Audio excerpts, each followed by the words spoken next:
A Sunday night showdown awaits the Bears for the divisional round in the second round of the NFL playoffs in the NFC playoff picture. Bears, Rams. And it's going to be cold. Can't wait. Welcome on into the Bear Report. I'm Steven Johnson. He is Zack Pearson. And Zack, I know that we've experienced some pretty chilly games. This is going to be up there for what everybody is expecting. We're really sure where the Bears were going to land. I think both you and I thought that there was a chance it was going to be a Saturday night affair. And surprise, they get the Sunday window, a little bit extra rest. Couple teams getting some short rest. Yeah. And, been one talk of the town, but going to be the epitome of bear weather on Sunday night.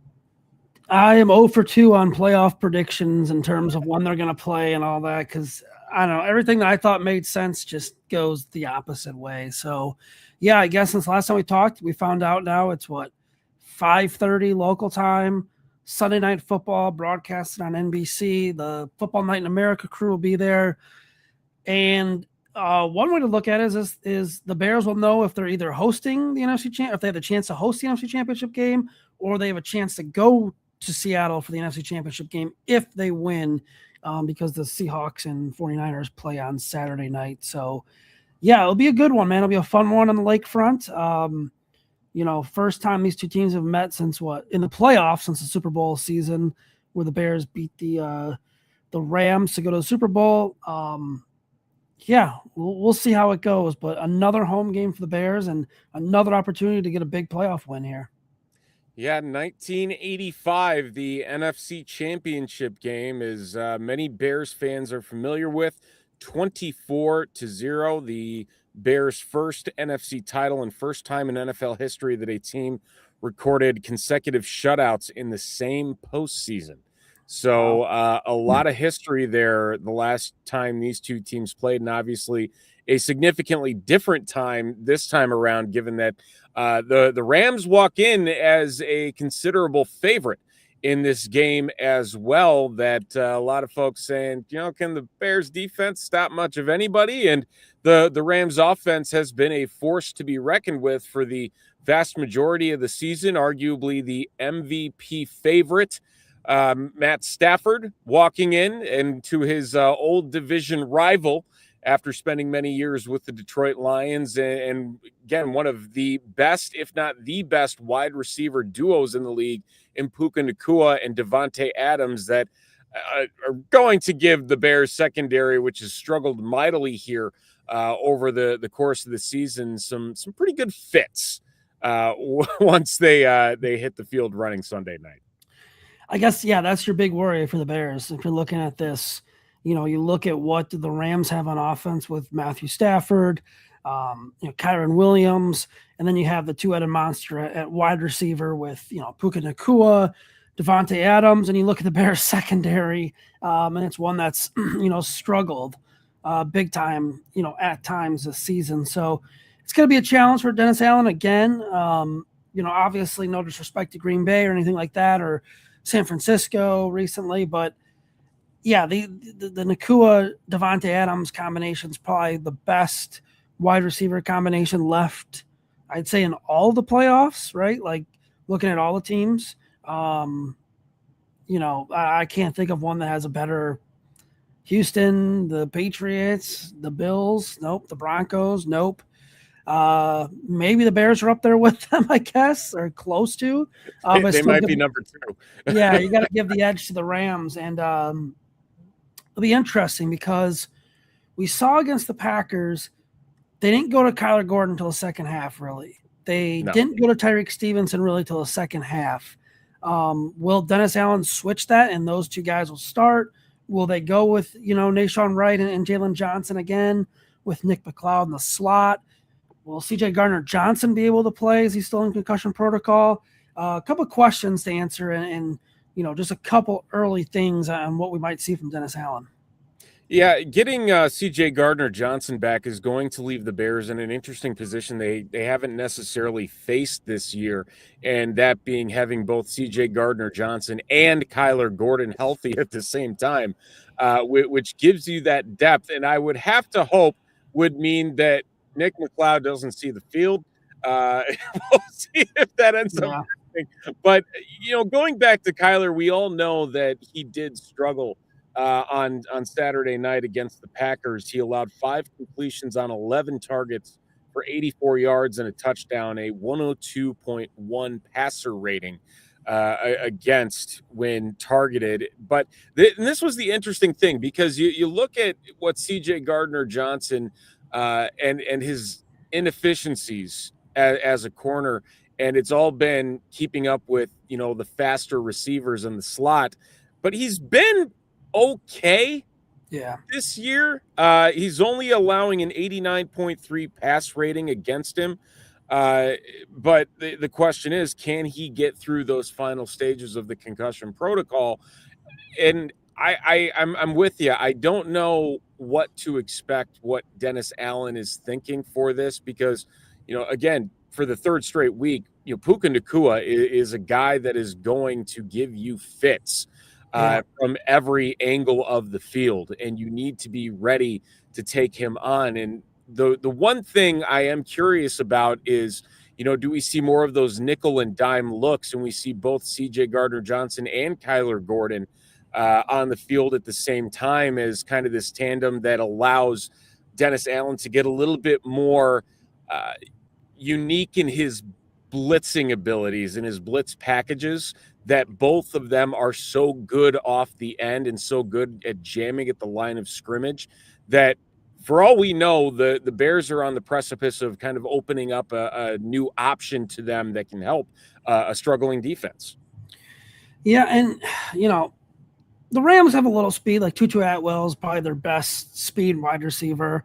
Nakua's up there, obviously, but it's not like Nacua and Adams are straight burners at this point in their career. I mean, probably Nakua is probably more faster than Adams, but both are veteran, really good wide receivers.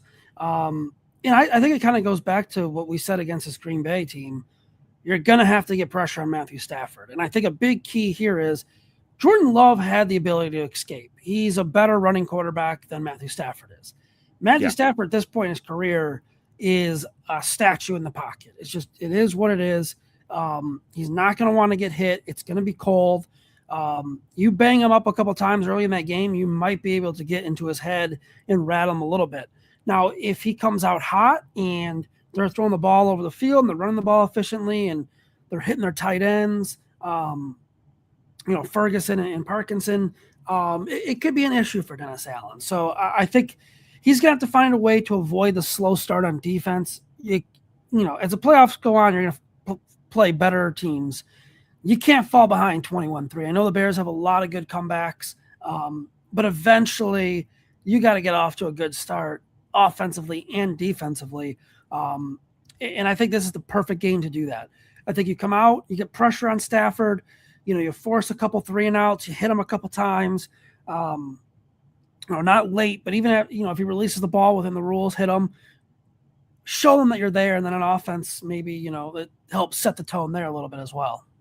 Yeah, and even from a separation perspective, that's been one of the struggling points for Davante Adams since his days with the Green Bay Packers. You go back to the days with the Raiders, and then when he got shifted over to the Jets, he doesn't separate like he used to, and even this year he's averaging about 2 yards in separation, which is 50, 60 range in the NFL and overall rankings. So it's not like he's setting the world on fire. But the interesting thing is, neither is Puka.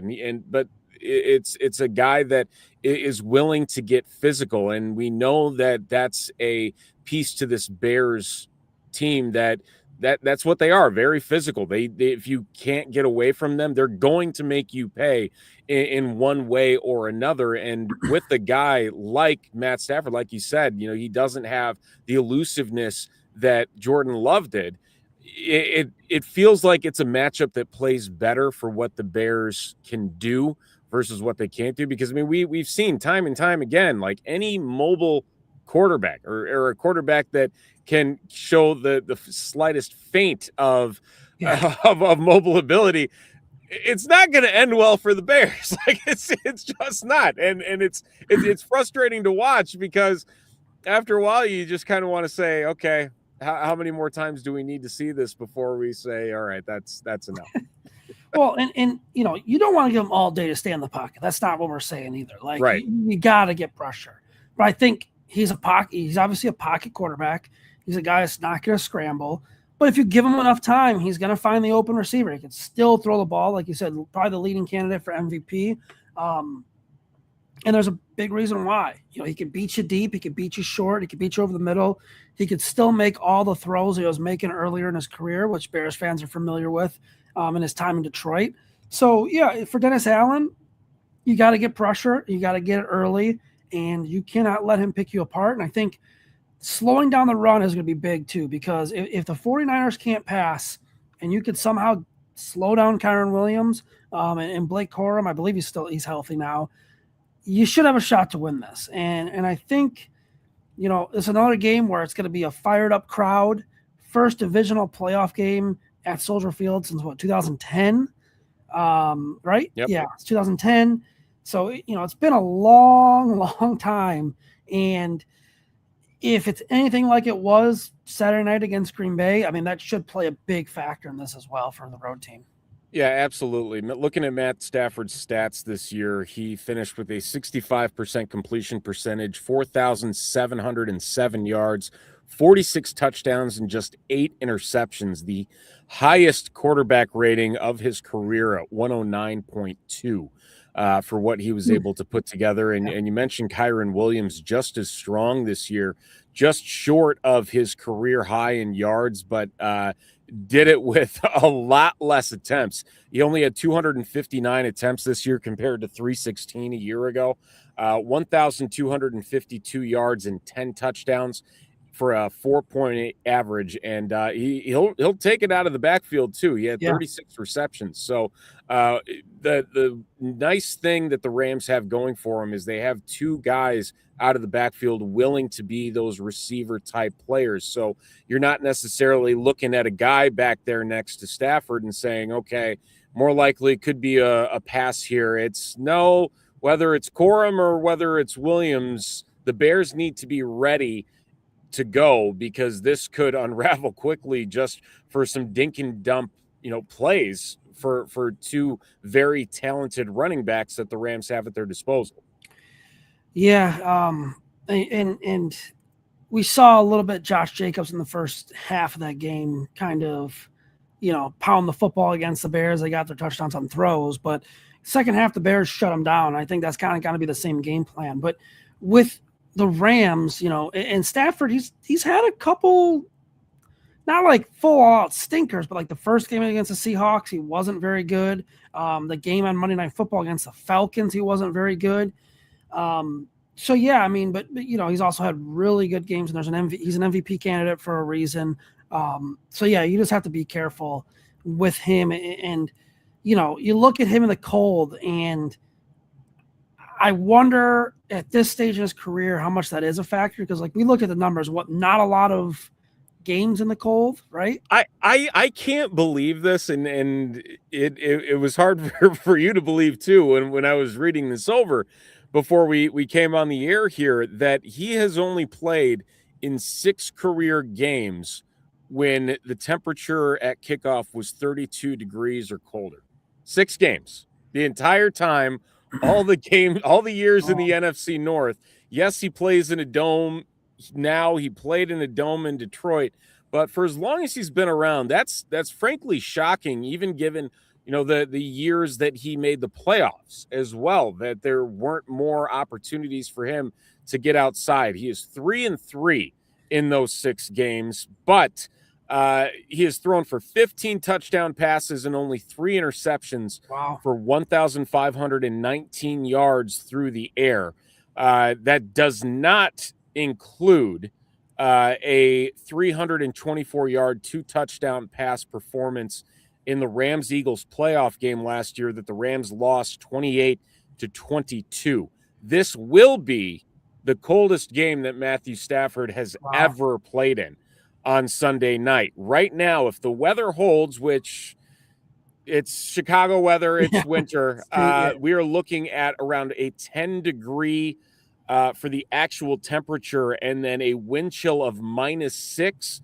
They are expecting a significant chance of snow and flurries, up to an inch of snow, likely throughout the course of Sunday evening. So it is going to be as picturesque as you could possibly imagine when you think of January football at Soldier Field. The snow, the cold, and you bring in a team that's used to playing in a dome. You'd hope that even despite, the numbers from their quarterback being pretty decent in freezing temperatures, that the rest of the team may not follow suit as much, just because of their lack of experience in those types of conditions. Yeah, I mean, Devontae Adams played in the cold. He played at Green Bay, so he kind of knows it. Right. Yeah, the Stafford stuff is interesting, and I think it keeps going back to you got to hit them, you got to make them feel that cold. Whether it's a sack or just gets the ball off in time. It feels like one of those games where the Bears defense really has to set that tone early and really, show, hey, we're gonna hit hard today and we're gonna try and force some takeaways, because they didn't have a single takeaway against the Packers and still somehow won the game. So I feel like this is a game also they're going to have to get a takeaway. They're going to have to really fall on a fumble, pick it off, something like that. And we'll see what happens. I think defensively, though, the Rams also have can create some problems. And I think it'll be an interesting matchup, because when you look at the Rams defensive line and you have Jared Verse and you have Byron Young, two guys who, right now, top 5, I think, in pressures in the playoffs, just absolutely got to Bryce Young. But Bryce Young was able to keep plays alive and put up points on the board. So Chicago got to worry about that pass rush a little bit. And I think what Ben Johnson will do early is try to run the football, try to get some draws, maybe some screens. It's kind of the best way to combat the pass rush and hopefully get his offense in a rhythm. But, yeah, the Bears it feels like this game could be high scoring one again, 38-35 or like a 33-30 game. I don't know what the over or under is right now, but yeah, I feel like this game could get out of hand for both defenses if I'm not careful.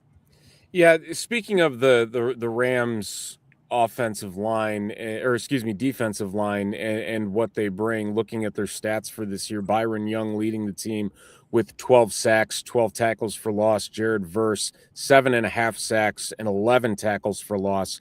And the fact that the Bears are going to be going into this without Ozzie Trapillo as well at left tackle. And the question is, are we going to see Theo Benedette? Are we going to see Braxton Jones? I bet you'll be Benedette.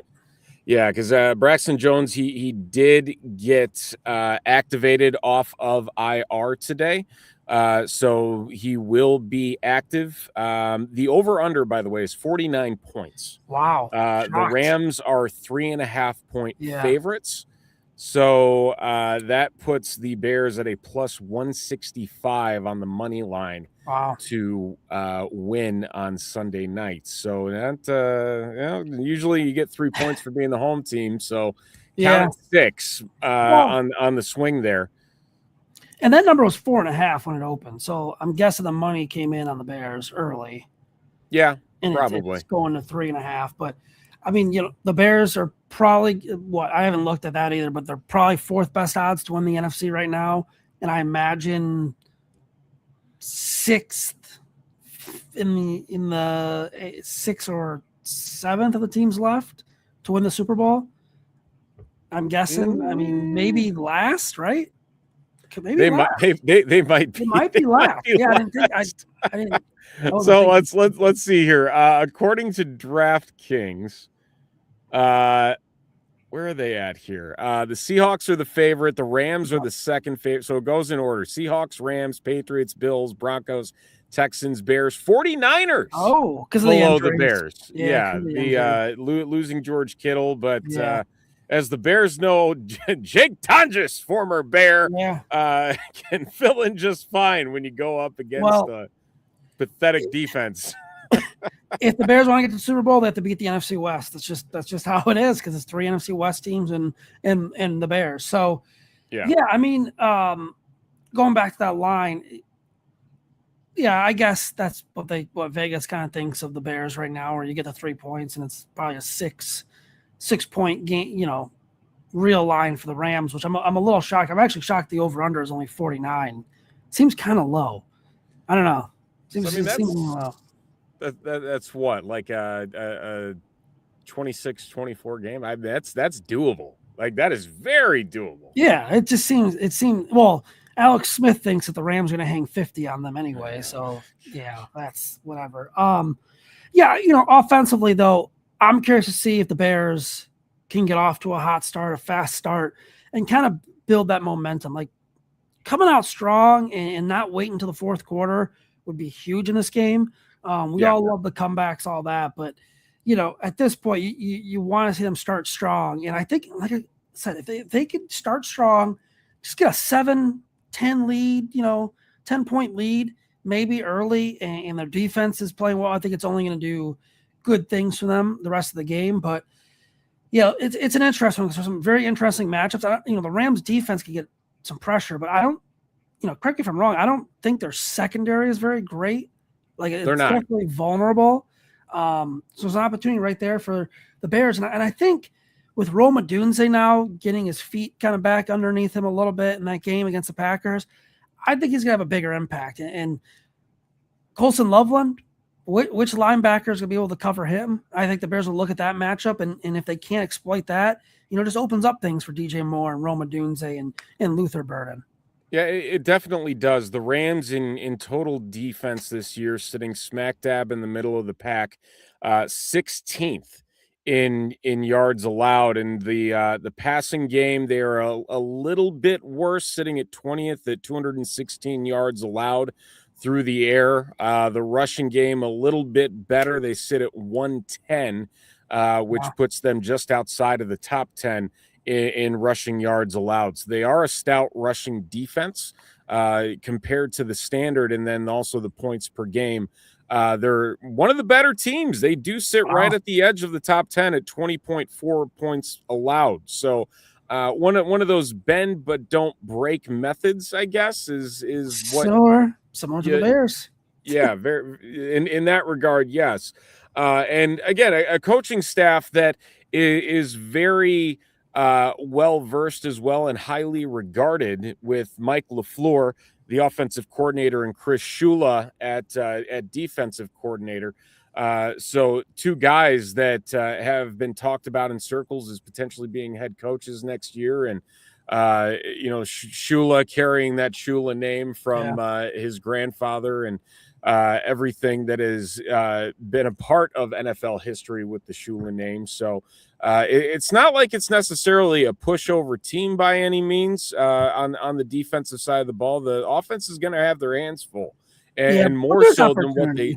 There is opportunity, especially for a game that based on the totals, you're gonna have to let the passing game, like you said, get going early. And that's the thing, is like, what is your confidence level? If you had to rank it right now, like 1 to 10 on the offense actually getting going early following last week, is it still pretty damn low, or is it starting to creep up a bit? Or 5?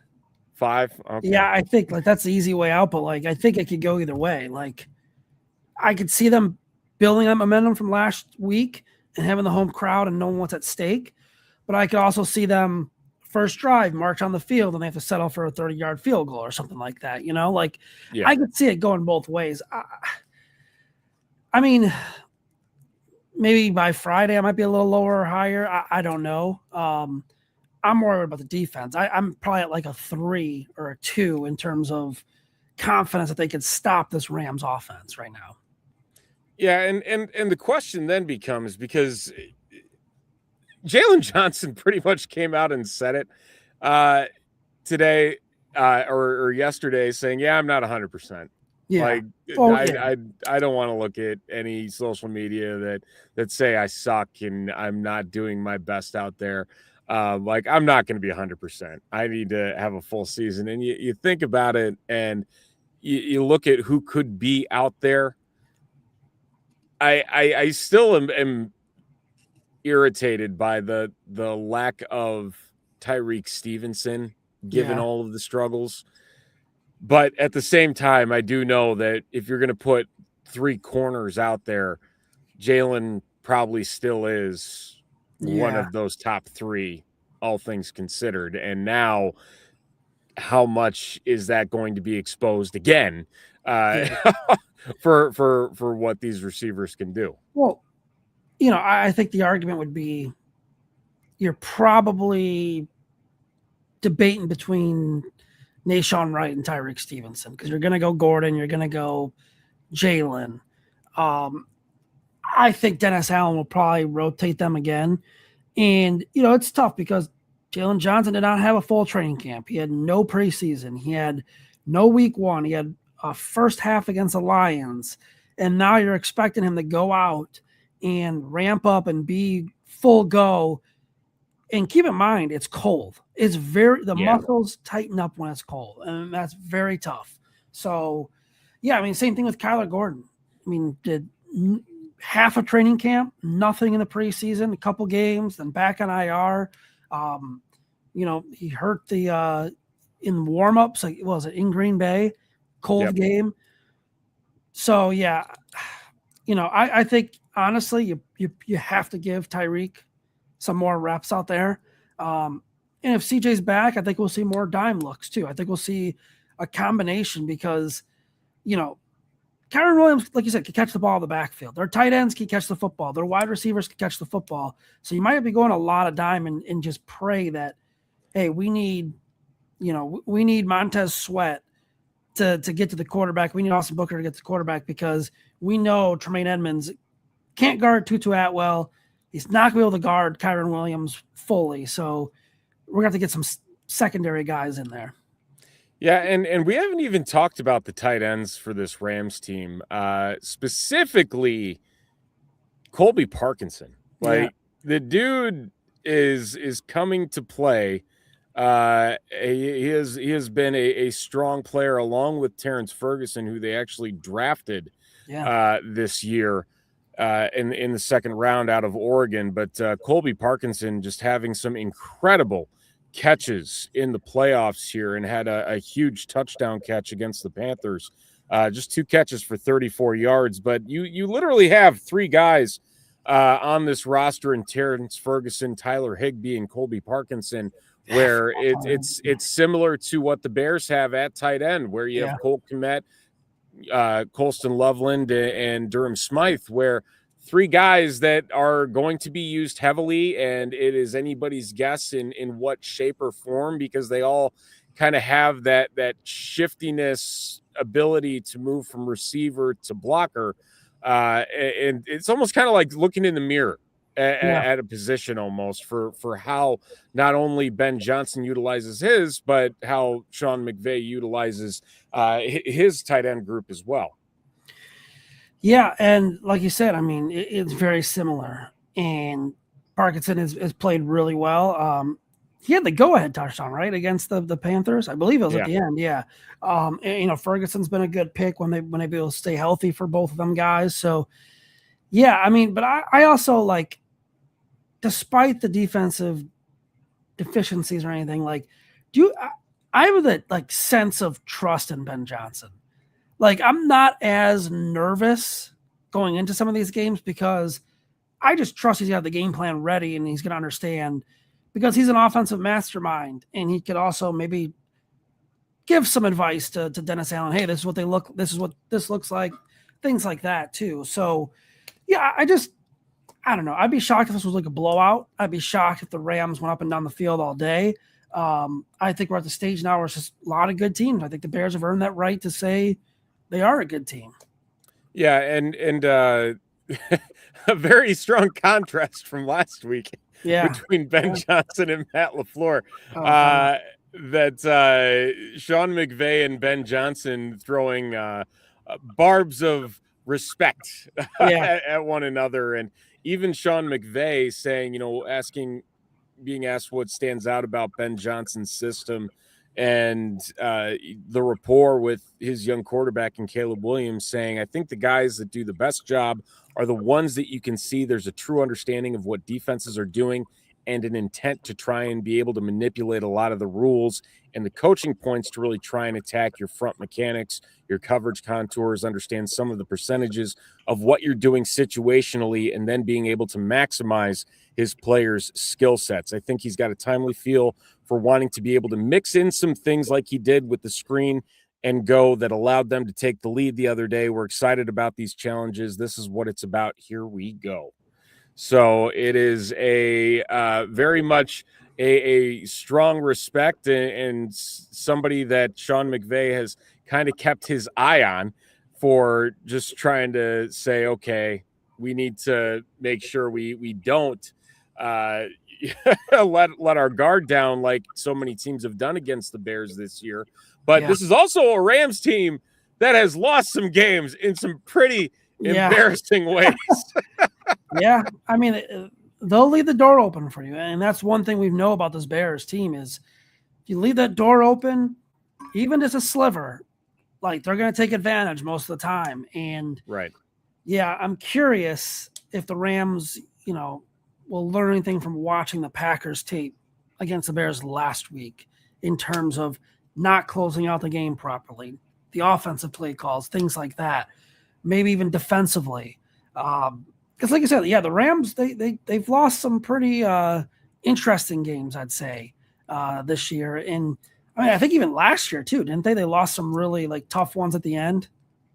Yeah, they did. And I mean, heck, the Bears beat the Rams last year. Yeah. A lot of people forget these two teams faced off with one another in 2024, and the Bears beat them 24-18 in week 4 that was of last year. That was no Cooper Kupp and no Nakua, I believe, though. Correct. There was a very depleted Rams team. Yeah, a little bit different this time around because the Rams started 1-4. They did finish 10-7. So they finished strong. There was a stretch there that they had won. I believe it was 6 of 7, and then they lose to Philadelphia in the divisional round 28-22 after trouncing Minnesota 27-9. So it's a team that is still going to claw their way through anything, and they've shown that time and time again. Even like you said, this year, look at some of those rougher games. Obviously, the loss to Seattle that frankly should have never been a loss. The loss to Atlanta, where Bijan Robinson just goes nuts. Yep. The loss to Carolina, 31-28, that led Carolina into the playoff picture.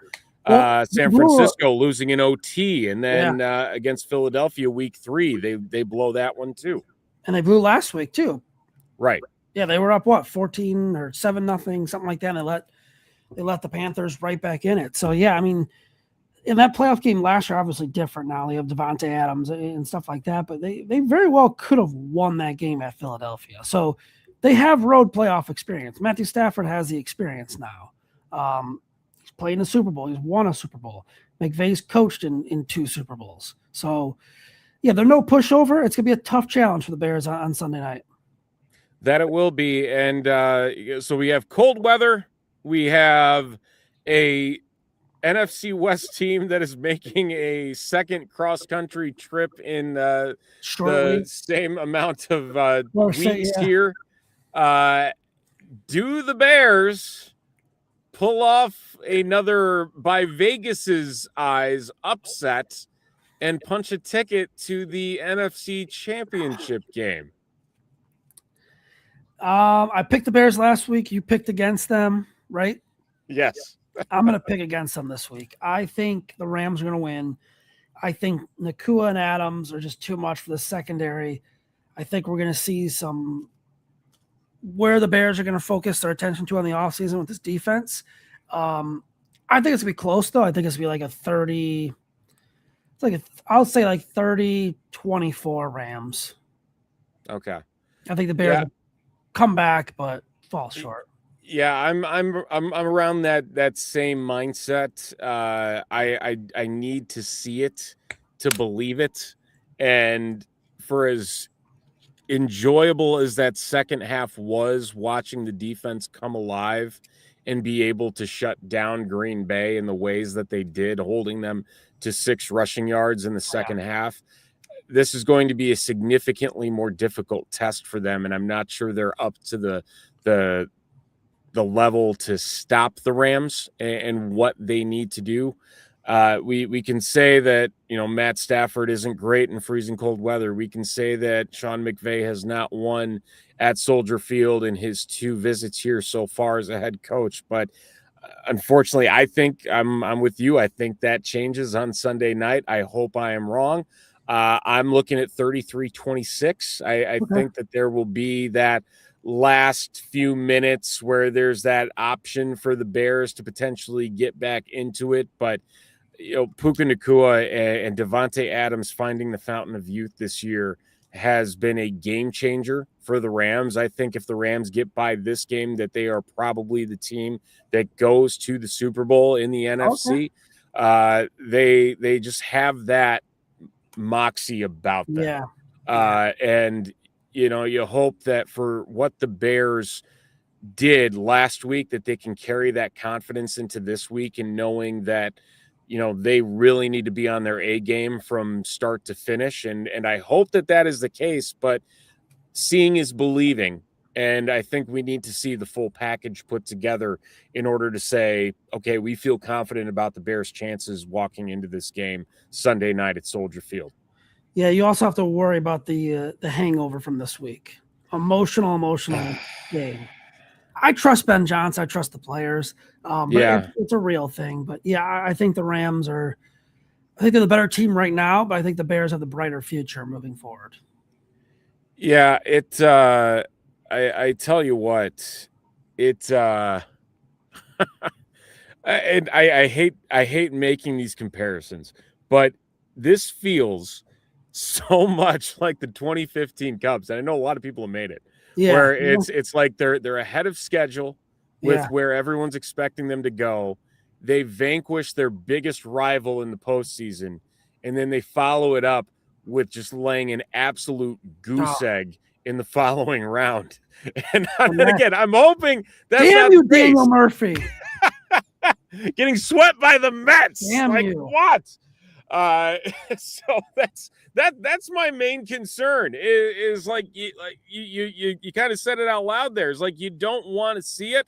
And this is a significantly different game than baseball, obviously. Yeah. But at the same time, everybody knows what that win meant. And all of the talk still about that game 3 days later.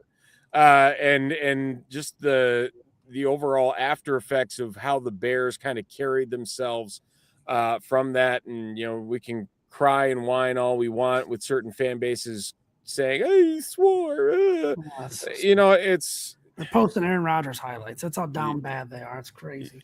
Yeah, it's something you hope for, not a similar hangover, but it is a challenge, and arguably the toughest challenge that is left in the NFC playoff picture that the Bears are facing right now. Yeah, we'll see. I hope they don't lay an egg. I do trust Ben Johnson, this team. I think they know what's ahead of them. So yeah, we'll see. It's definitely a tougher game, I think, though. I think the Rams and the Seahawks are probably on a crash course for the NFC Championship game. But let's not get too far about ourselves. I do think Bears got a shot. Like I said, I trust Ben Johnson. I think he'll have them in the right mindset. I just think right now the Rams are just a little too tough. Yeah, the Bears have their guy in Ben Johnson, that is for sure. They have their quarterback in Caleb Williams, so the future is bright. And hell, for all we know, we could be looking at Sunday night and saying the future is now, and a very optimistic fan base and team. Let's hope so. Heading into whatever awaits them on the other side of Sunday night's showdown at Soldier Field. But that is going to do it here for this episode of the Bear Report podcast. Bears and Rams. Sunday night, 5:30 Central on NBC in a very chilly atmosphere with a lot of snow and a lot of wind. And it is going to be a doozy to see how both of these teams walk in and take on the elements and their opponent. For Zack Pearson, I'm Steven Johnson. Thanks for tuning in. We'll be here breaking everything down post Sunday night for Bears and Rams in the NFC divisional round. So until then, take care. Good